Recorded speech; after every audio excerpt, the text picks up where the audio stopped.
The story begins with the hero Yuuga and his trusted crew standing at the gates of the Demon Lord's massive fortress. Just before the final battle begins, they hype each other up, ready to take on their ultimate mission. The castle doors slowly groan open, and multiple sinister eyes stare them down from the darkness within. As the group steps inside, they're immediately greeted by the Demon Lord's cocky general Yaoki, who wastes no time taunting them, claiming they're far too weak to be any real threat. Without hesitation, the party's mage launches a blazing spell straight at him, but Yaoki effortlessly swats it aside. The swordsman charges next, aiming for a quick slash, but Yaoki dodges with ease and drives a punishing kick into his gut, sending him flying. Not backing down, the support mage Cecilia casts a buff on Yuuga, and he immediately unleashes his ultimate move Excalibur. But Yaoki answers with a bottomless dark spell of his own, and the two powers collide in a dazzling clash. Despite Yuuga's effort, Yaoki overpowers them, wiping out the entire party by himself. With the whole squad down and out, Yuuga lies on the floor, defeated, wondering if this is where it all ends. He then blacks out, only to have Yaoki, strangely enough, start healing everyone on the ground. But then, his eyes fall on Cecilia, and he freezes. She looks absolutely stunning, and he can't help but stare. Right then, Yaoki's underlings show up and ask if they should finish off the heroes. Caught red-handed admiring Cecilia's face, Yaoki gets flustered as his subordinates start teasing him. Annoyed, he orders them to quietly drop the unconscious heroes near a nearby human settlement, muttering a reluctant farewell to his fallen princess. 1 month later, Yaoki is summoned to the Demon Lord's chambers. His top aide Zekiel questions how many times these heroes have come back for more, so Yaoki replies flatly that it's been 13 times now. Zekiel scoffs, calling them hopeless losers who clearly don't know when to quit. The Demon Lord then asks why Yaoki hasn't simply finished them off. Yaoki shrugs and says those pathetic wannabes aren't even worth killing. Hearing that, the Demon Lord suggests letting Yaoki's subordinates handle it. But Yaoki's eyes twitch because he knows his own men wouldn't survive against Yuuga's team, and he also doesn't want Cecilia to get hurt. So with a mix of pride and protectiveness, he volunteers to take them out himself. The Demon Lord grins silently, giving Yaoki the green light. As Yaoki stepped out of the throne room and made his way back to his quarters, a heavy feeling settled in his chest. He couldn't help but worry about the hero's fate. Deep down, he understood he was the only one strong enough to stand against them, and if he didn't, they had the power to kill the Demon Lord themselves. With that in mind, he found himself unsure of what move to make next, especially with the Demon Lord's grip on the world tightening by the day. The following day, the heroes showed up at the Demon Lord's castle once again. After Yaoki effortlessly knocked back their swordsman and Yuuga, the assault mage Mikana stepped up to retaliate. Her first barrage of magic was blocked without much effort, but right after, she launched a follow-up spell in complete silence, catching him off guard. Still, Yaoki managed to react just in time, and the sheer speed of his defense left Mikana stunned. Off to the side, Yaoki spotted Cecilia healing her teammates, and the sight made him blush for a moment. He broke into laughter and began mocking the heroes for their pointless attempts at taking him down. But Yuuga wasn't backing down and unleashed a mighty Excalibur spell in a last-ditch effort to stop him. Unfortunately, Yaoki tanked the blast without flinching and told them plainly that they'd never stand a chance against him. Even so, Yuuga stood firm, saying they had no choice but to press on if they wanted to defeat the Demon Lord. Then out of nowhere, Yaoki pointed straight at Cecilia and told them he'd let them pass, only if they left her behind. Yuuga immediately rejected the idea, but Mikana, trying to stay pragmatic, considered the offer. She argued that Yaoki had the strength to wipe them out whenever he felt like it, so they should take the opportunity and focus on their real mission. Yuuga still refused to leave their healer behind, but Cecilia spoke up for herself and said she was willing to remain. With heavy hearts, the group moved on, swearing to come back for her after they took down the Demon Lord. Once they were gone, Cecilia turned to Yaoki and demanded to know why he'd made her stay. Assuming he was itching for a fight, she quickly prepared a spell, but Yaoki threw up his hands and surrendered, asking to talk instead.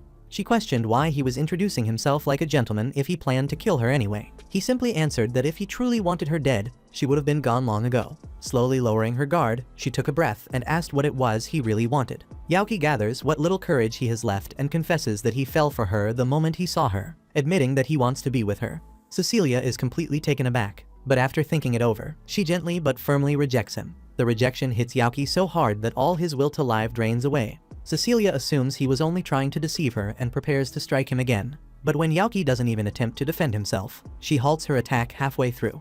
Yaoki urges her to go on and finish him off, saying he has no desire to keep living. Refusing to believe someone could give up that easily, Cecilia presses him for the truth. He then explains that he has spent his entire life imprisoned inside the Demon Lord's castle, only allowed outside to wipe out human villages, something he never wanted to do. Stunned, Cecilia insists that demons are inherently evil. Yaoki responds that even though he looks like a demon, he was actually reincarnated from another world. Still confused, Cecilia listens as he explains that he is human on the inside, trapped in a demon's body. Realizing that reincarnated people usually possess overwhelming power, she questions why he hasn't defeated the demon lord himself. Yaoki explains that killing the demon lord would make him the next ruler of the demons, forcing him to commit horrific acts against humanity. And feeling completely trapped, he believed his fate was to rot away in misery inside his cell forever. But that changed when he met Cecilia, whose presence gave him hope that life still had meaning. But now, with even that final hope gone, Yaoki believes he has nothing left to live for. At that moment, Cecilia tells him that he must keep living and use his power to protect humanity instead. She believes he can find another purpose in life and offers to help him escape into the outside world. Several days later, the kingdom of Clarionis holds a grand celebration honoring the heroes for their victory over the demon lord. King Dart stands before them, praising their bravery in saving the world from a great evil, and announces that a 3-day festival will be held in their honor. From a hidden spot outside the kingdom, Yaoki watches the celebration from afar. Knowing that Cecilia now lives there, he decides to disguise himself as an ordinary human. With a pained expression, he snaps off his demon horn and enters the kingdom. At the same time, Mikana congratulates Yuuga on their victory, filling him with joy. He then turns towards Cecilia to celebrate with her, fully aware that their success was largely thanks to her efforts, causing Mikana to feel left out and overlooked. Not long after, Yaoki steps into the city's Adventurers Guild to register. The lazy receptionist Kramen lets out a sigh and lazily pulls out a registration form. Once Yaoki signs it, Kramen hands over a fresh guild card and explains the basics. He'll start off as an F-rank adventurer, the lowest of the ranks, with S being the highest. He mentions that Yaoki can climb the ranks by completing missions, but warns him that it usually takes at least a month just to reach E rank. Before letting him go, Kramen tells him not to lose the card and offers a half-hearted good luck. After that, Yaoki takes on a flurry of missions and manages to earn enough coin to rent a room at an inn. A week later, he returns to the guild, where the place is buzzing with rumors about a newbie climbing ranks at lightning speed. While that's going on, Yaoki heads to the counter and asks Kramen for more commissions. Kramen, clearly not in the mood for paperwork, snaps at him to go ask the cute receptionist next to him instead, but Yaoki flat out refuses, saying he'd rather deal with Kramen instead. Brushing it off, Kramen suddenly eyes Yaoki and asks him who he really is. He knows damn well that no average guy jumps from F to D rank in just a week. Yaoki plays dumb, but Kramen just sighs and says he can't accuse him of anything since he technically hasn't broken any rules. Right then, a girl wearing a hood walks into the guild and demands that Kramen cancel all of Yaoki's pending quests.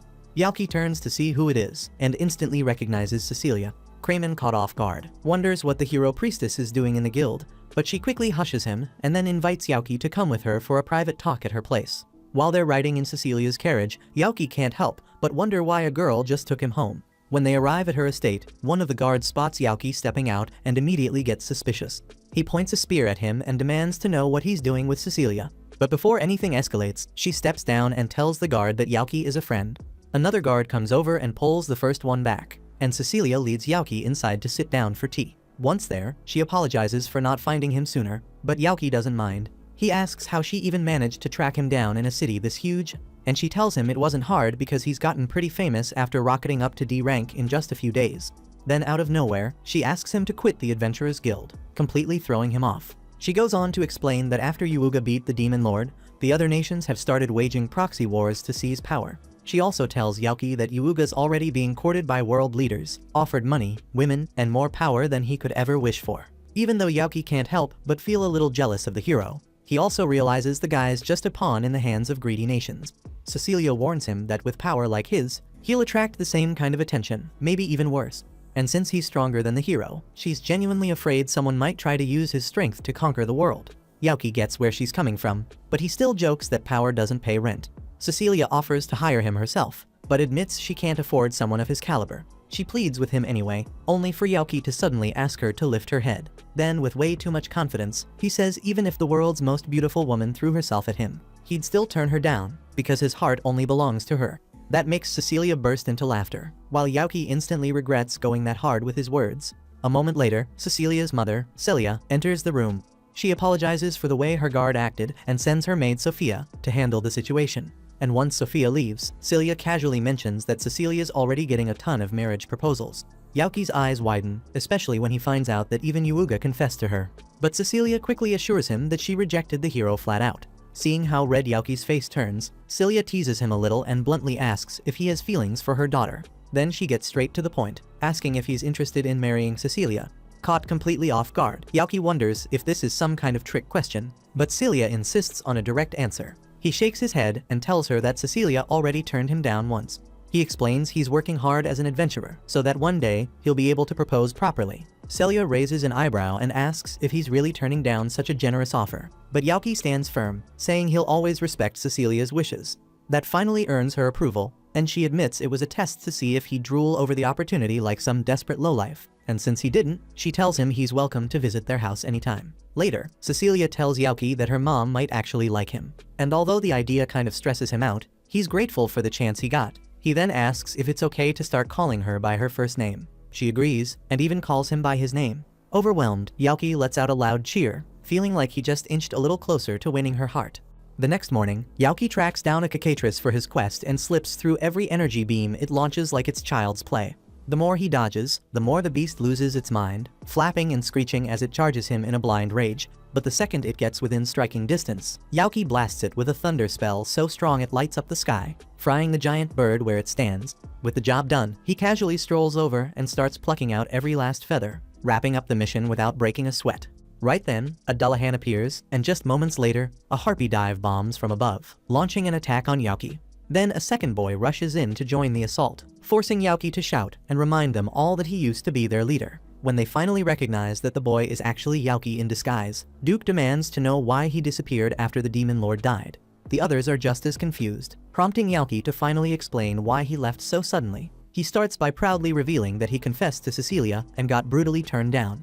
Then, he tells them that he's now living as a human adventurer. All three demons are stunned, but Yaoki quickly tells them they're free to live their lives without him. But none of them are willing to walk away from their former master. They're way too curious about the girl who drove him to quit his old life. Yaoki insists they stay behind, warning them about the headaches of hiding their identities with convincing disguises, but none of them back off. Eventually, Yaoki gives in and agrees to let them tag along. He removes their demonic traits one by one. But when Cecilia learns that Yaoki went as far as to pluck every feather off the poor harpy, she completely lays into him for being a heartless jerk. Yaoki admits he messed up and apologizes, much to the demon's amusement as they watch him get chewed out. Later, Cecilia invites everyone into her home for some tea. She's surprised by how well all three demons managed to blend in with human appearances. Duke explains that he reattached his head to his armor, while Seek the Pixie and Happiness the Harpy ditched their most noticeable traits to blend into society. He also tells Cecilia that Yaoki was the real reason their group was so relaxed and chaotic. Back at the Demon Lord's castle, Zekiel would constantly pressure Yaoki to work, but Yaoki always locked himself in his room and flat out refused, driving the Demon Lord up the wall. At one point, Duke thought it'd be smart to punish him, but ended up getting his head blown off for the trouble. Since then, he's been loyal to Yaoki ever since, and Cecilia finally understands how much the demons respect him. Right then, Yaoki notices the other two demons are nowhere to be found. Knowing they can't risk being spotted, the group quickly sets off to track down the missing misfits.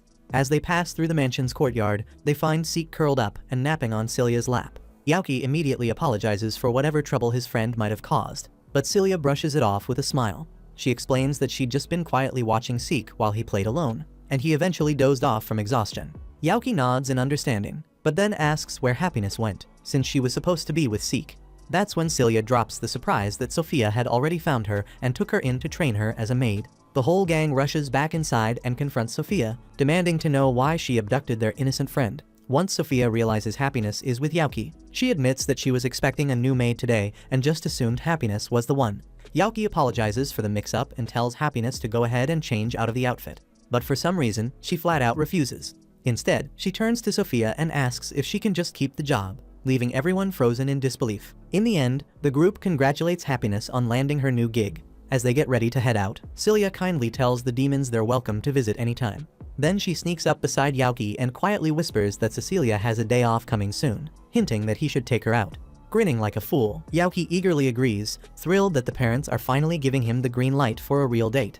The following morning, he waits patiently at their meeting spot. Soon enough, a carriage rolls in, and Cecilia steps out wearing a charming disguise. Yaoki stares at her, stunned, until she nervously asks if something's wrong. He quickly explains that her glasses just completely threw him off, so she reminds him that she has to stay hidden. After all, everyone in the city knows her face. She apologizes for dragging him into all this trouble, but Yaoki just shakes his head and promises he'll make this their best day yet. The two of them then wander through the lively streets together. While walking, Cecilia spots a cozy little bakery and makes a mental note to come back for tea. She soon pauses to admire some lovely flowers at a corner stall, though Yaoki secretly thinks none of them even come close to her. A bit later, she crouches down to pet a nearby cat and playfully starts making cute meowing sounds, forcing Yaoki to glance away before he loses his mind. Not long after, the pair stroll into a boutique, where Yaoki helps her pick out a stunning red dress. After that, Cecilia thanks Yaoki for spending the day with her, saying she finally feels refreshed from her usual exhausting routine. Caught off guard, he's genuinely glad that his presence helped ease her stress. Wanting to make the outing a little more memorable, he brings her to a small accessory shop to buy her a little gift. Not far off, Yuuga is also strolling around the city with Mikana, both of them disguised. The moment he spots Cecilia, Yuuga instantly calls out, but Mikana quickly shuts him up, trying to keep their cover intact. Still, Yuuga strolls right up to Cecilia, casually asking what she's doing out here. He tells her he's just out exploring the town with Mikana and casually invites her to tag along, completely ignoring Yaoki like he doesn't even exist. Cecilia tries to point out that she's actually spending time with Yaoki, so Yuuga reluctantly agrees to let him come too.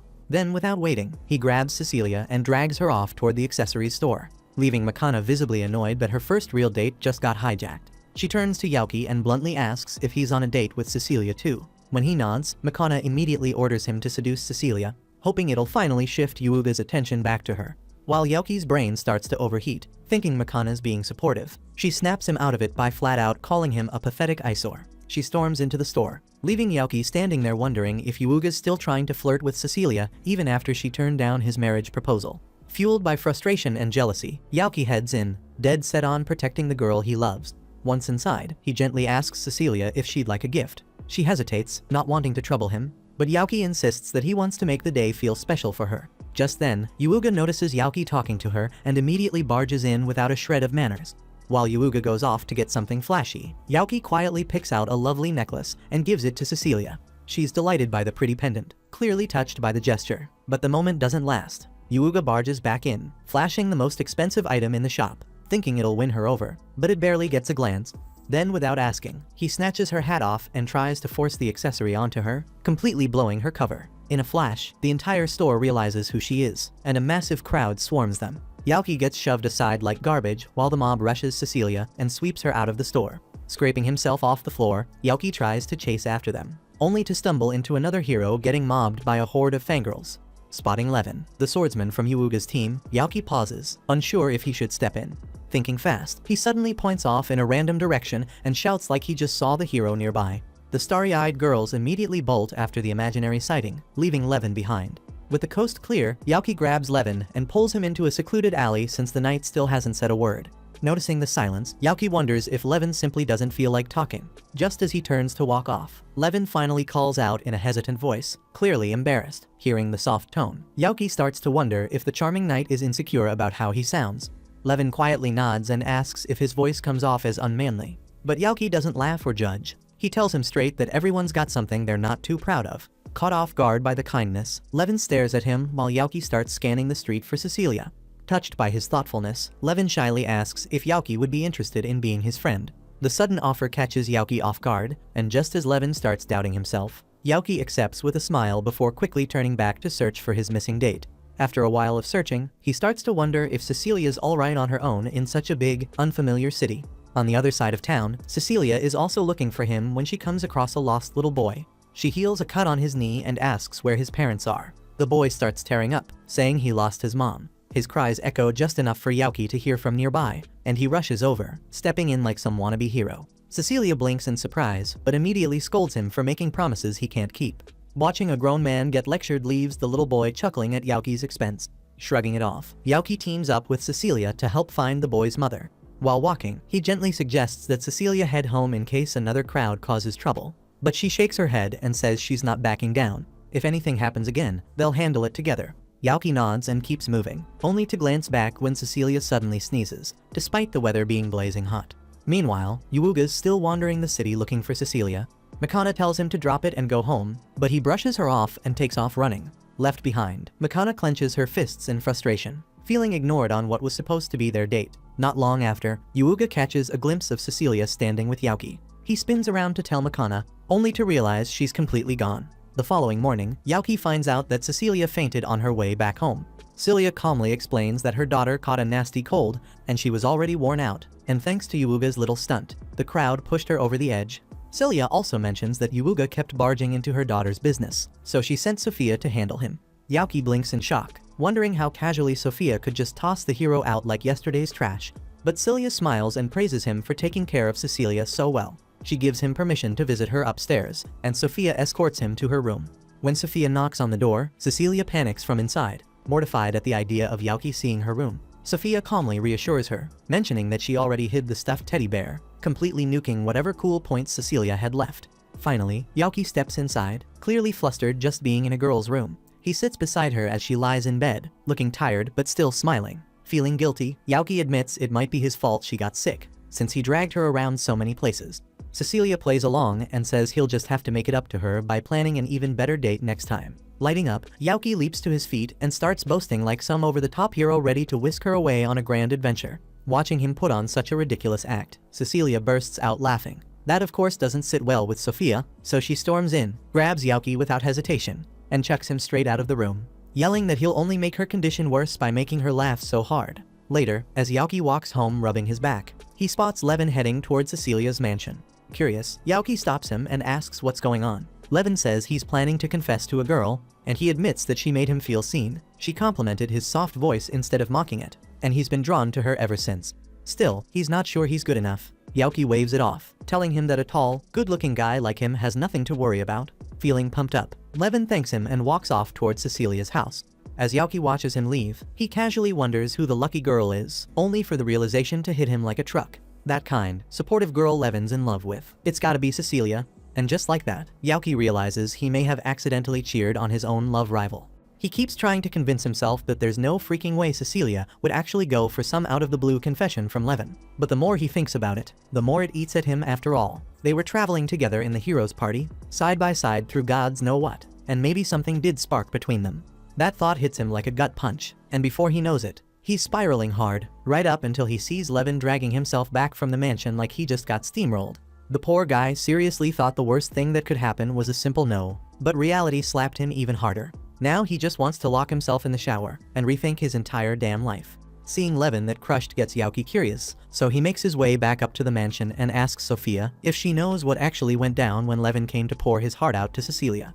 But to his surprise, Sophia tells him that Levin didn't come for Cecilia at all. He was here to see Happiness. That throws Yaoki for a loop, because he had no idea Levin had a thing for her. Without wasting time, he goes off to find Happiness and asks if she spoke with a red-haired guy a little while ago. Happiness nods, confirming it, and when Yaoki explains that Levin's his friend, she looks genuinely surprised. Yaoki pushes a bit more and asks if it's true that Levin confessed his feelings to her, and if so, what exactly she said to leave him looking so crushed. Happiness hesitates at first, but then admits that when Levin asked her out, she shot him down on the spot, telling him flat out it was never gonna happen. That kind of rejection would wreck anyone, so Yaoki gets why Levin looked like a ghost. But if she's not into him, there's really nothing that can be done. Except, just as he's about to move on, she adds that she does like Levin. And before Yaoki can even make sense of that, she bolts. Later that night, Yaoki gathers his squad for a quick meeting to unpack the whole Levin Happiness situation. The other two look completely lost, so he explains that Levin is the swordsman from the hero's party. But the second that name comes up, Duke snaps and demands to know why Yaoki would let Happiness get involved with a human.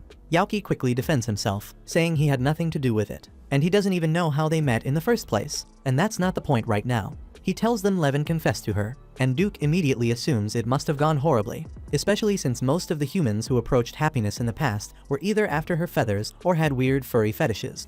Either way, not a great history, but Seek's not convinced she hates humans. After all, she chose to work here as a maid because she genuinely liked the people in the mansion, so if she gave Levin the time of day, it probably means she saw something good in him. The following morning, Yaoki shows up at the guild like usual, but something feels off. Kramen isn't around. One of the other receptionists waves him over, recognizing him as the guy who's always chatting with the Vice Guild Master. At first, Yaoki's confused because he's never spoken to the Vice Guild Master, but she clarifies that lazy, unbothered Kramen is actually the second in command around here. That hits like a brick, but Yaoki brushes it off for now and just asks where the hell Kramen went. It's supposed to be under wraps, but since she knows they're close, the receptionist leans in and quietly tells him the truth. Kramen's in the hospital after getting into it with his wife. Later, Yaoki heads over to the hospital to check in on him and is floored by how rough Kramen looks. He asks what happened, and Kramen sighs, explaining that yesterday was his wedding anniversary. He got so caught up trying to pick the perfect gift that he spent the whole damn day glued to a jewelry display. By the time he finally got home, he'd missed dinner, and his wife assumed he had forgotten the anniversary altogether, so things exploded from there. Yaoki jokes that Kramen's wife must pack a serious punch if she messed him up this badly. Kramen just nods and says it's to be expected. She's a retired A-rank adventurer. That alone makes Yaoki's jaw drop. But Kramen adds that he's a former A-rank himself, just to even the playing field. It'll take some time for all those bruises to heal naturally. So Yaoki offers to cast some healing magic. But Kramen immediately shuts that down, because being banged up like this is the perfect excuse to get pampered by his wife while he milks it for all it's worth. And right then, she walks in, and to Yaoki's absolute shock, it turns out to be Sophia. He never in a million years would have guessed that she and Kramen were a thing. But the way they interact, he can tell they're genuinely happy together, aside from the occasional beatdown. After a little more chatting, Yaoki gets ready to head out. Sophia thanks him for visiting, and he tells her it's no big deal since it's normal to check in on a friend when they're down. Before leaving, he brings up Cecilia, asking if she's doing any better. Sophia says her fever broke, and she's definitely feeling stronger. But she's out running errands right now, so he won't catch her today. Thinking out loud, Yaoki asks if she has any ideas for a nice gift he could give Cecilia, just something to lift her spirits. Sophia tells him it doesn't have to be anything fancy, as long as it's from the heart. Cecilia will appreciate whatever he chooses. Yaoki thanks her for the advice and steps out of the hospital. But as he strolls down the street, his mind drifts off, daydreaming about what life might be like if he and Cecilia ever ended up married. By the time he shakes himself out of it, he realizes he's wandered near the night dorm. Since he's already here, he figures he might as well check in on Levin. He opens the door and finds Levin still lying in bed, just as miserable as he was the day happiness turned him down. It hits Yaoki right in the gut, so he decides to try cheering him up. He asks if Levin could walk him through how things even started between them, what led to him falling for her in the first place. Levin sighs and starts explaining. It happened on a pretty normal afternoon while he was out on patrol. That's when he spotted a girl being cornered by a couple of drunk idiots. He didn't waste time, took out the first guy clean, and once the others figured out who they were messing with, they took off running. The job done, so he turned to leave. But before he could take a step, the girl grabbed his cape and thanked him. Levin told her it was nothing. He was just doing his job, but then it hit him. He'd just spoken out loud, and that meant a total stranger had heard his voice. He instantly tensed up, worried she might laugh or mock him for how it sounded. But instead, Happiness looked him right in the eye and said she liked it. No sarcasm, no teasing, she genuinely meant it. Levin thought she was messing with him at first, but she was dead serious. She thanked him one more time, smiled, and took off to finish her errands. And just like that, she was gone. But she'd already left a mark on him. That moment stuck with him. It's what gave him the push to eventually confess, though clearly, it didn't go the way he'd hoped. Looking back, Levin admits it might have been too soon. They barely knew each other, and jumping straight into a confession probably made things awkward. Still, Yaoki tells him not to throw in the towel just yet. From what he's seen, there might still be a shot. And in the meantime, they should get out of this place and clear their heads. So the two of them head out, and Yaoki ends up bringing Levin to the same jewelry shop he visited with Cecilia a while back, the one where he never got around to buying that necklace. While browsing, Levin's eyes land on a gorgeous pendant that immediately makes him think of Happiness. He hesitates, unsure if it's weird to buy a gift for someone he barely knows, but Yaoki tells him not to overthink it. It's not about making a move, it's about the thought behind it. And honestly, the piece suits her so well, there's no way she won't appreciate it. Levin ends up buying the pendant, but since he doesn't like people hearing his voice, he quietly communicates with the cashier using pen and paper. Once the purchase is done and they're heading out of the store, Yaoki and Levin suddenly run into Mikana, who's clearly surprised to see both of them walking out of a jewelry shop together. She raises an eyebrow and asks what they're doing here, and without missing a beat, Yaoki tells her they're picking out gifts for the women they're in love with. Mikana already knew about Yaoki's obvious crush on Cecilia, so that doesn't shock her one bit. But hearing that Levin's got someone on his mind is new, so she instantly presses him to spill the details, but Levin just shuts down and refuses to say a word. And honestly, she knows why. A while back, she joked about the way he sounded, and ever since then, he's been way too self-conscious to talk around her. She genuinely regrets it. She's apologized already, but even she knows an apology doesn't magically fix things, so she backs off a bit and doesn't push. Still, even if he won't talk to her, she's dying to know who he's crushing on, so she invites both of them out for lunch, hoping to get the story that way. But unfortunately for her, the second they sit down, the two idiots start scarfing down food like their lives depend on it, clearly trying to avoid answering anything. Solid plan, until Mikana casually drops the bomb that she might have some juicy stories about Cecilia if Yaoki's willing to talk. And that's all it takes. He caves instantly. She jumps right in and asks how far things have gone between him and Cecilia. But Yaoki just shrugs, saying there's nothing going on yet. He mentions that she's gotten a flood of marriage proposals, even one from Yuuga, which makes Mikana visibly annoyed. She can't understand how the guy still hasn't picked up on any of her signals. He's always been a clueless moron, the kind who'd accidentally walk in on Cecilia while she was changing or in the bath without even realizing what he'd done. And no matter where they went, girls would swarm him like moths to a flame. It wasn't like he did it on purpose, but that laid-back attitude of his really grated on Cecilia's nerves. And when she's pissed, she's terrifying. Mikana then turns back to Levin and tries again, asking about his crush. But before he can even respond, Yaoki cuts her off because he's not about to let her mess with Levin. She quickly defends herself, saying she's not trying to tease him or make fun of him. She's just got some love life problems of her own and thought maybe talking about them with someone would help. To be honest, she's convinced Yuuga resents her for something she did. She tells Yaoki that even though the kingdom's official report claimed they crushed the demon lord, the truth is they got their asses handed to them multiple times by some random demon general, no less. And every single time they lost, they'd end up waking in a nearby village, all healed up like nothing happened. But it didn't matter how many times they regrouped and came back. That same demon kept trashing them worse each time. Yaoki starts feeling kind of guilty at this point, remembering how he deliberately stalled their progress a few times just so he could sneak a few extra glances at Cecilia. Still, it's not like he meant to humiliate them. Either way, after every defeat, the hero party had no choice but to lie to the public and pretend they were winning, just to keep morale from falling apart. But their supplies were drying up, and if they didn't take that demon down soon, the people were going to lose all faith in them. That's when, during one of their attempts, the demon made them a deal. It said it would let them walk straight into the demon lord's throne room without resistance, on one condition: they leave Cecilia behind. And it was Mikana who pushed the group to accept. Her argument was that if they failed again, Yuuga's reputation as a hero would be ruined, so they agreed and left Cecilia behind. She survived somehow, but Mikana doesn't think Yuuga has forgiven her for what she did. He still smiles and jokes around, but she can feel it. His view of her changed that day. Cecilia probably sees her differently too, and things have been weird between all of them ever since. Yaoki knows this mess is partly on him. His selfish choices helped create the divide in their group, and now it's too tangled for him to fix alone. He asks Mikana if she's at least tried to talk to Cecilia about it. But how is she supposed to bring it up? And what is she supposed to say? Sorry for throwing you to the wolves, but I didn't want Yuuga to look bad. That won't exactly fix anything. Yaoki gets it. It's not an easy thing to admit. But if she doesn't say anything, this awkward silence between them is going to last forever. So he tells her to at least think about facing it. Mikana quietly nods, realizing he's right. If she ever wants things to feel normal again, she's got to make the effort to fix what she broke. Inspired by that, Levin decides to step up too, and he wants to try talking to Happiness one more time. So he and Yaoki make their way back to Cecilia's house. When they find her, Levin quietly apologizes for dumping his feelings on her so suddenly last time. Then, he hands her a pendant he bought and asks if maybe they could start off as just friends. Happiness smiles and likes the sound of that. That concludes this episode. Thank you for watching. If you want to see the next part, be sure to subscribe to the channel and turn on the notification